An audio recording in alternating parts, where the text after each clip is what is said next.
I'm Denise Galloni. Welcome to today's episode of Empowering You.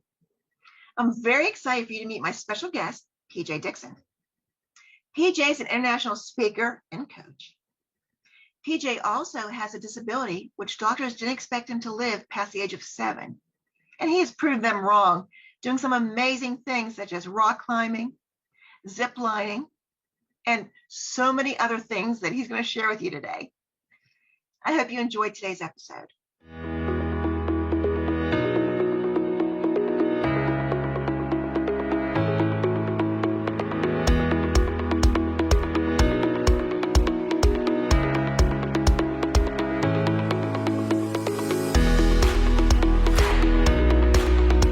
I am so excited. My guest today is PJ Dixon.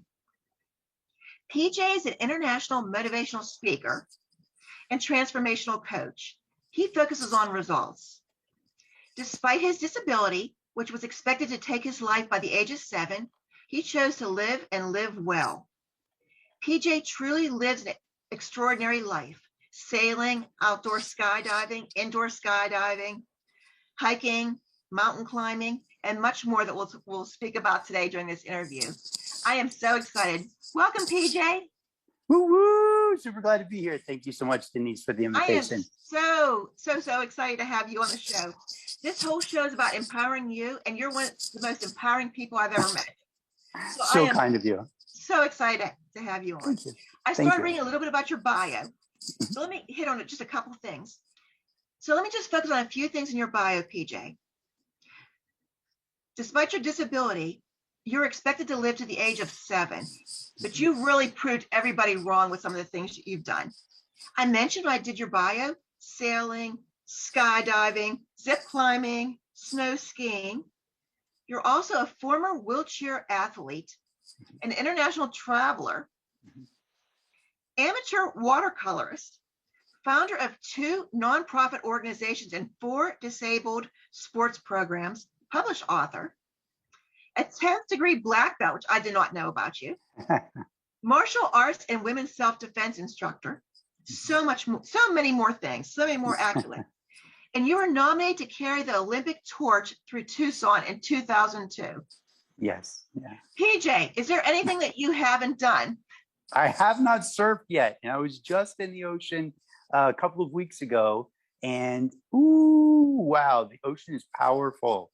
And I knew it, and I still want to surf. But in 2019, I lost 85% of my physical strength and probably 50% of my lung capacity. So surfing is definitely going to be a challenge to be able to figure out how to make that happen. And it won't be something I'll be doing independently. It would definitely be with a team of guys that would be putting me on the board, getting me, balanced and pushing me into the wave. So whether or not it's going to happen, I don't know, but it's definitely something that I'm looking forward to doing if possible. Oh, that's amazing. So you have a disability. I do. Again, they didn't expect you to live past the age of 7. Correct. So what gave you that fight to keep going and keep pushing? There may be people that are watching that have some form of a disability that they think that they can't do something, and you've proved all that wrong with what you've done. What keeps you, can you talk a little bit about your disability, whatever you feel comfortable with? Sure. And then what keeps you going? What keeps you motivated to do these wild, crazy things? Well, first, I love life, right? I mean, it has to start there. I want to live another 100 years if I have that opportunity. And I talked to some of my friends and they're like, oh my God, I want to die when I'm 70. And I'm like, that's crazy. And they're like, no, I don't want all the complications and problems and things that come with aging. I'm like, come on, by the time we get to that age, the science and medicine is going to figure something out. I want to live like another 100 years. I want to be that guy that on my deathbed says, wow, this was amazing. I'm not ready to go yet. I want to be that guy that if there is some kind of life review after you die, and God's sitting there with his arm around you and he's like, good job here. Could have done a little better there. I want to be like, look, God, you're cool and all, but when can I go back? Like, life is fun. So for me, I love life. And so that motivates me, right? And I had a mom that said, if you think you can or you think you can't, you're right. She raised me with Henry Ford's quote to be able to live the way that I wanted to live. So there was a time in my life when my grandmother said, why do you let PJ do these things? And my mom said, because this is what makes him feel free and alive. And my grandmother said, but he could die. my mom said, if he dies, he dies happy and he dies with friends. Right. And that's why I do these things, because that's the nature of my own heart. I'm an adventurer at heart. I'm the guy who loves the challenge. And so if you look at your life right now and you think, oh, life is such a challenge, it's so difficult, it's such a focus, Right. I have to focus so hard to get anything done. I mean, that's the same for so many people. And the difficulty for me might be physical. The difficulty for someone else might be emotional, and somebody else might be financial, and somebody else might be intellectual. Like maybe they hit their head and they have a hard time, or they have dyslexia and they have a hard time remembering things, or not remembering, but reading things. And so we're all going to have our own challenges. The question is, what do you want out of life, right? Right. What inspires you? What drives you? What excites you? What's that taste, that flavor, that thrill that you want? You may not be a thrill seeker like me. You may be the person who is like, I would love to hang in a hammock between two palm trees on the beach and just read and relax. And and if that is the richness of your life, then Right. what holds you back from that? The only thing that ever holds you back or drives you forward is yourself, your own psychology. And the problem is most people aren't in control of their own psychology. Most people are in reaction to what's going on inside of their mind. For me, I make a conscious effort to choose who I want to be, where I want to be, who I want to be with, how I want to show up. And when I live this way, I live at a more heightened sense of personal empowerment. And that's what your show is about. Empower You is about how do we empower you, the audience, the individual watching, to set that line and that limit to draw you forward, to pull you forward. You don't want to live from struggling and striving and struggling to do things. You want to live from a place that you're striving to thrive, where you're actually climbing to get to what you want, where you're being pulled by the inspiration. I'm looking that way because I often look off as if I'm looking off into the distance, right? To say, that's what I want. That's where I'm going to go. And I get pulled into what I want to do. Right. And so that's where it comes from. It comes from initially what is in your heart, what is in your soul, what is calling to you. If you're experiencing depression right now, you're experiencing depression, I would almost guarantee, is because you're not listening to the crying out of your soul. The heart is saying, I want to do something. The mind is saying, let's do something different, right? And that depression is the mind's way of saying, hey, we're not listening to our deeper self. You're not doing what you're supposed to be doing. You're not doing what's really exciting for you. You're not doing what's relaxing for you. You're not doing what's nurturing for you. And so that depression weights you down so you don't feel like you can do anything. And if you don't live like that, or you let the depression just be a warning cry to you, and you go, oh, okay, well, what do I really want to be doing? And you can muster up the energy to go and do it. All of a sudden, the depression washes away. So many people are going to tell you, no, depression is clinical. Yeah, I get it. Sometimes it's clinical. And sometimes it's psychological that then becomes clinical, because the brain releases chemicals, and the brain is going to release chemicals to either get you in motion or stop you from motion. Let me add one more thing. Let me be scientific momentarily, okay? Sure. So, because some people are scientific and they're like, oh, okay, that's nice talk, PJ, but I need some science-backed evidence. Okay, great. Here's the science. The science is this. When your brain perceives something is going to take a great deal of effort, anything, like you've got a pile of dishes in the sink, and you're like, oh, I can't get off my couch to do what I need to do. Right. I need to get up and I can't get emotion, right? You can't get emotion because when the brain perceives something as being requiring a great amount of effort, it dumps a lot of norepinephrine or noradrenaline into the brain. They're the same thing, just depends on which scientist is talking about it. It dumps the norepinephrine into your brain. And what that does is it, in essence, paralyzes your muscles. So when you say, I just can't seem to get off the couch, you literally cannot get off the couch because there's so much in your brain that's saying that's going to take a lot of effort.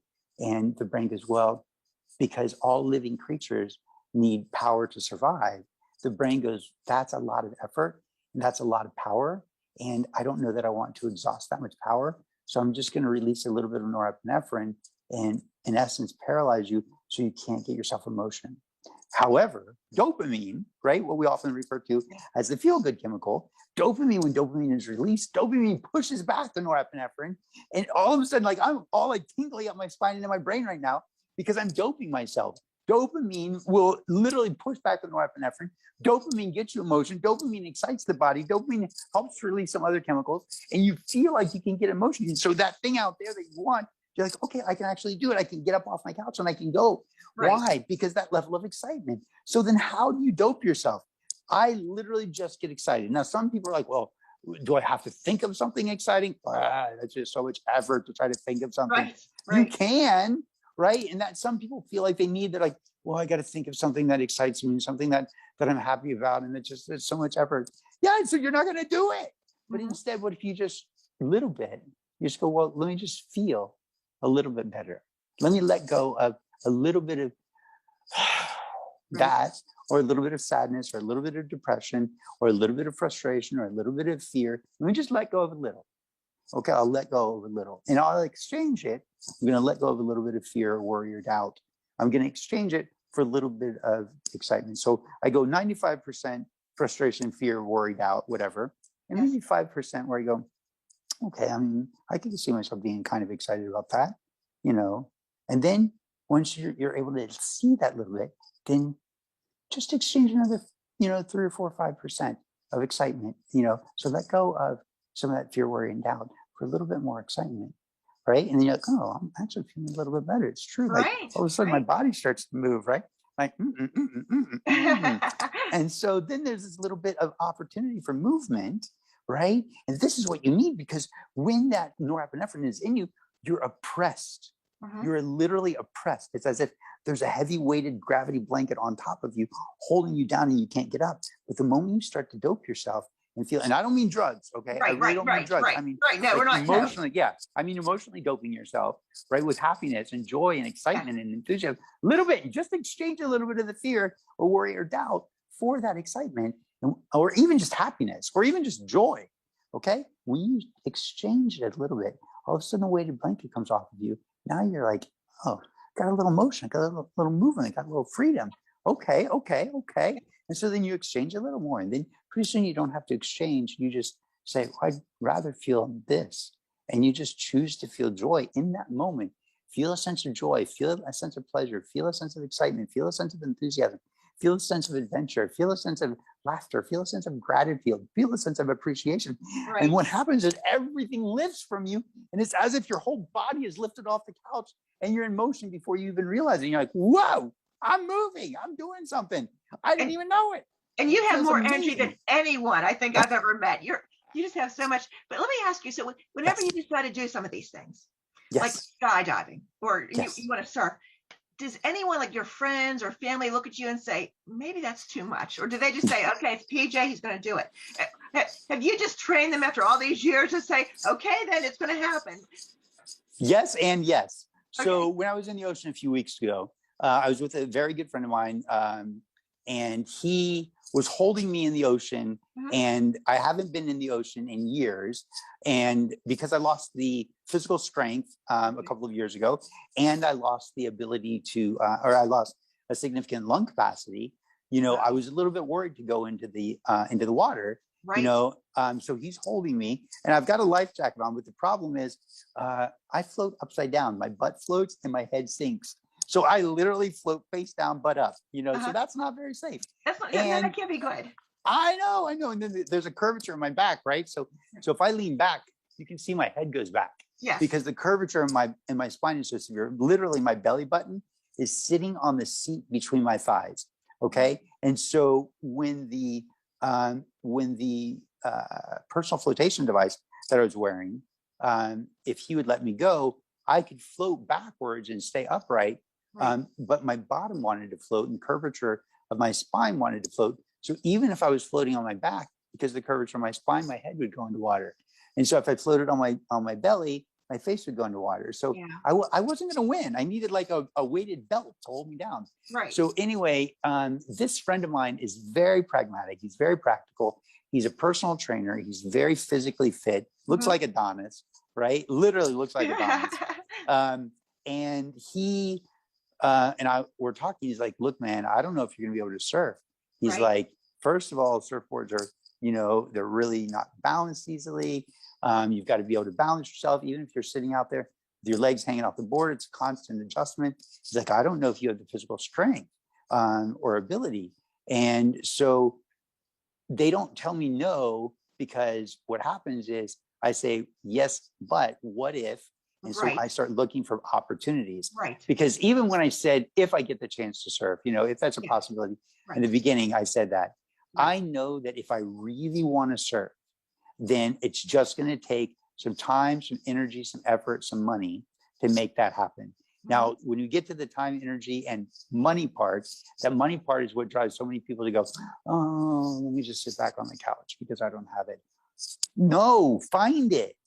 Find it. Find that money. Go and do something and raise that money specifically for the one thing that you want to do. It will be worth every second that you invested to make that money. Yeah. And so when I really am ready to surf, right, we will just build a board that's wider. We'll find a way to do it. It may not be like Kelly Slater, ripping 10-foot waves and doing amazing, cutbacks and things like that. Right. But there will be a way, if I really want to do it, to get me on that board and find a way to float. And maybe the board will have to be wider. Maybe it'll have to be longer. I don't know.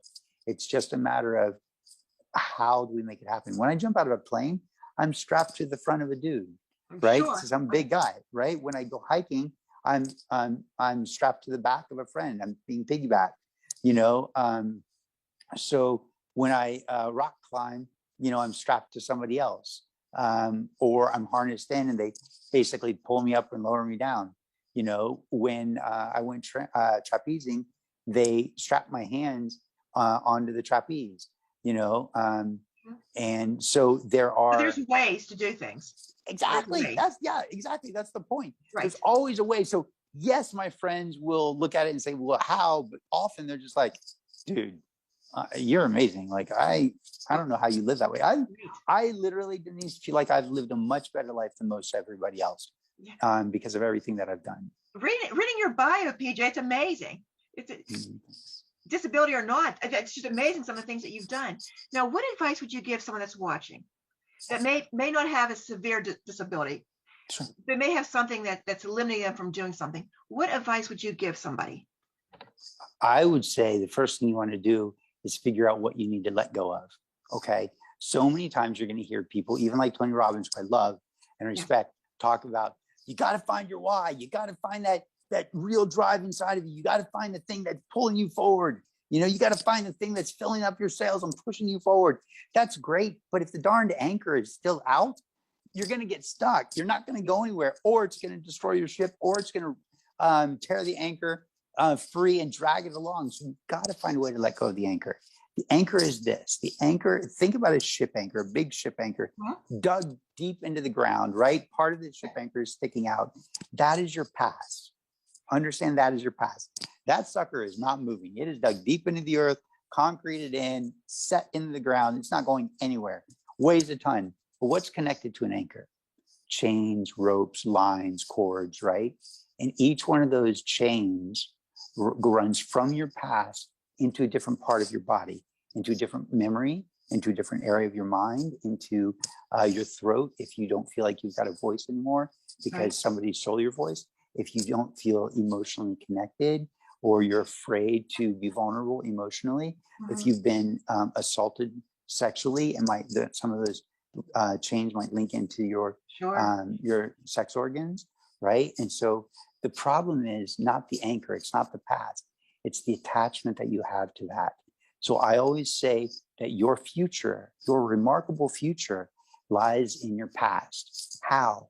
Think about having all of these chains linked to your different parts of your memory in your brain, different parts maybe to your throat, where you're holding your voice back, maybe into your heart, maybe into your guts, where you feel sick to your stomach, thinking about something that happened or that you did and you're embarrassed of it, right? And so you say, well, that's what I want in my world. That out there, I want that.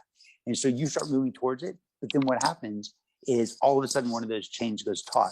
And the faster you move towards something that you want, boom, the more likely you are to be pulled off your feet and pulled back into the past. Only a couple of feet, But that line or that cord or that chain goes taut on you, pulls you off your feet and pulls you into the past. What it actually does is it creates a little bit of flexibility in the chain for you to go, okay, let me look to see where it's connected. Oh, I'm feeling it in my heart. I'm not feeling vulnerable. I'm scared to be vulnerable. So I'm trying to protect myself. Okay. And that's what's holding me back. I can't move forward. So you want to look at what's holding you back. Okay. Right. And be honest with yourself. That's critical. What is actually holding me back? Why can't I do this? What am I saying to myself? What am I thinking? What are the words I'm using? What are the images I'm seeing in my brain? How am I feeling? What are the physical or emotional feelings that I'm having? What are the sensations? And then so identify where it is. And then you want to find a way to untie that, unchain that, unlink that, disconnect from it. And there's a multitude of ways that you can let go of that. But as soon as you disconnect it from your brain, your throat, or your heart, or any other part of your body, it's disconnected. Now, that chain is still connected to your past, but it's no longer connected to you. So you can set it down and you can move forward again. So the very first thing you want to do is find out what's holding you back. So when you go and I mentioned you're an international speaker. Yes. What do you speak about normally? What do you connect with the audience, and what do you share with the audience? So what do I talk about? Yes. What do you speak about to the audience? I mean, you have a wide range of things you could speak about. So what's your favorite topic that you speak to the audience about? Well, I love to talk about overcoming obstacles because I want you to literally be, I legit, for me, I believe that I was born so that I can inspire people to live a free life. Freedom is such a high level of value for me. It's probably my top value. And because freedom is my top value, I value it in my life, but I desperately want you to have it also. Yes. And because I want you to have it, I keep pushing my manual wheelchair, even though I can barely push it anymore. And I can't hardly stop it. And I can get stuck on the crack of a sidewalk now because I'm just not as strong. But why? Because when people look at me, they go, woo, wait, at least my day ain't that bad. Right. And then they're like, oh, so maybe my day's not that bad, and they can go on. I talk about overcoming obstacles, looking at yourself, and identifying what's holding you back, and identifying truly in your heart and your mind and your body and your soul what it is that you want. Because the more happy you are, the more you live into why you were born, the happier you are. And you can't share something you don't have. Right. If I invite you over to my house and I'm like, come over to my house for barbecue PJs, and you're like, barbecue PJs, woo woo, and everybody shows up. And you're like, let's get some food. And I'm like, okay, let's go to the kitchen. That's apparently my nonverbal how to go to the kitchen. Okay. So we go to the kitchen, right? And we open up the refrigerator door. And I ain't got no food in my fridge. How can I share something I don't have? Right. So if I don't have happiness and joy and excitement and relaxation and gratitude and peace, then how am I going to go to share those? But when I do have those, how many people does that get shared with? And we make the world a better place by living into our authentic nature. If you are truly living the authentic lifestyle that you really want, traveling or relaxing in a hammock and reading, or going to the beach, or living in the city or the country that you want, or learning a language, or jumping out of planes, or scuba diving, or meditating, or doing yoga, or painting, or drawing, or hiking, or photographing, whatever it is, if you are doing what is in your heart, if you're doing what's in your soul, if you're doing what's calling to you and has been calling to you probably your whole life, you're going to be filled with joy and peace and gratitude. And what are you then going to share with the world? Joy and peace and happiness and gratitude.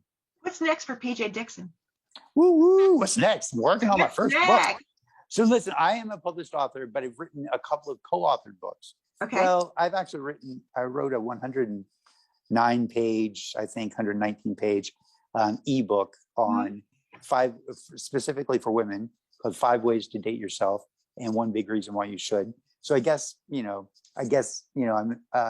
written that as an independent book also, but I'm in the process of writing a book right now called Don't Give Up, Get Up. Oh, wow. And that's my primary focus right now. Right. Don't give up, get up.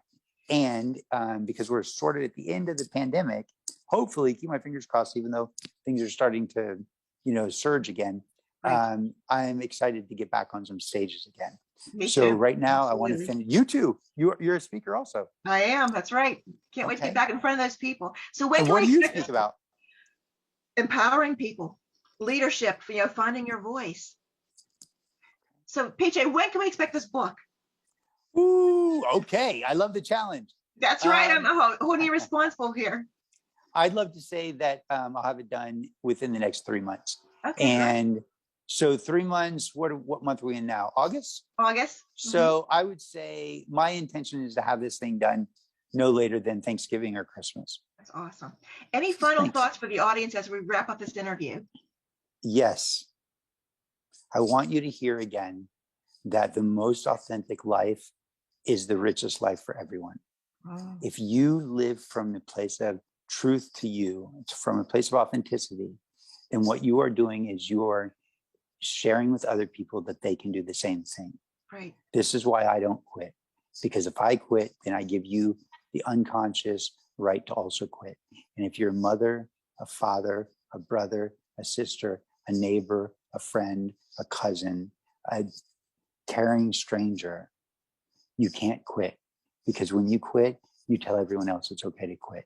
And if you want the world to be a better place, it starts with you. When you live from a space of real authenticity, you say, you know what? I don't care what anybody says. I want to be a painter. And you start painting. And somebody says, and you say, you know what? I want to be in shape no matter what anybody says. I want to figure out how to transform my weight to be the healthiest person that I can be. And everybody says, you're never going to be able to do it. You started 52 diets and failed on every one of them.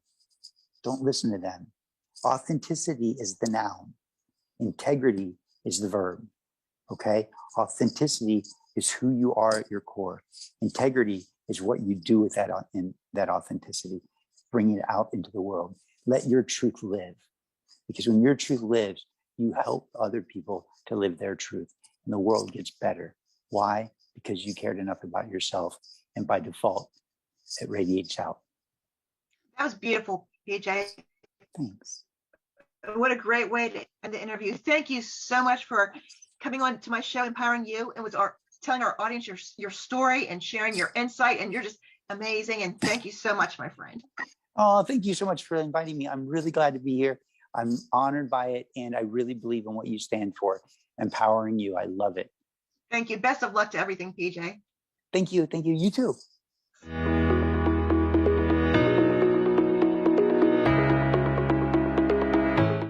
Thank you for watching today's episode of Empowering You. I would like to thank my guest, PJ Dixon. PJ has shown us all that you can do whatever you want to do if you put your mind to it and think outside the box of a way to do it. The things that he's accomplished and his goals hopefully will inspire and empower you to live your best life. Thank you for watching and see you next time.